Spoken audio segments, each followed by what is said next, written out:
lapsed, jõuluvanal on nende pühade ajal nii palju tegemist. Kahju küll, et kõigi juurde päris ise ei jõua, aga sellest hoolimata on mul teile nii mõndagi öelda. Jon, sa oled sellel aastal nii tublisti ujuma õppinud. Päkapikud on mulle kõik ette sosistanud. Kuidas sa ujud super hästi, nii selili kui kõhuli. Ja mida mina veel kuulsin, sa oskad juba kirjutada, lugeda ja isegi trükitähtedes. Oled sina alles tarkpea. Ja sa oled nii usin, jõuad veel ka eelkoolis käia ja valmistud esimesse klassi minemiseks. Ja mis mulle veel kohutavalt meeldib, kuidas sa enda pisivenna Tommi eest hoolitsed, teda alati lohutad, kui tal on raske. Tommi, sina oled sellel aastal usinasti õiget pidi ja tagurpidi kukerpalle harjutanud. Oled sina alles spordipoiss, aina kukerpallitad ringi.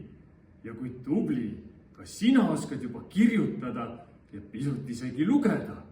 Selline usin 4-aastane.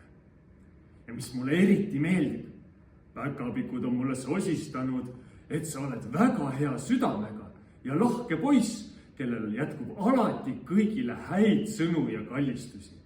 Tegid ka minu päkapikkudel südame soojaks. Ja kes meil veel seal on?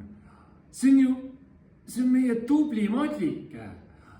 Oled sina alles usin tüdruk. Sellel aastal oled igale poole jõudnud.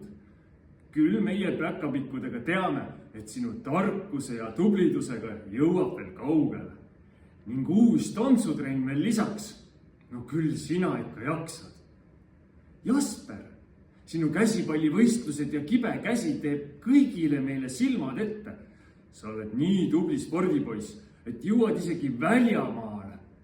Sinusugune tubli poiss jõuab selle asjaga veel kaugele, ma ütlen.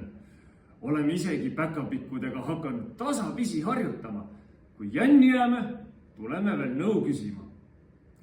Pean nüüd edasi ruttama. Teised lapsed ootavad. Jaa, Jette palus edasi öelda, et ta juba igatseb teid, Tommi ja Jon, ja tuleb aasta pärast jälle. Seniks aga käib teid vahepeal piilumas. Olge siis ikka tublid poisid edasi.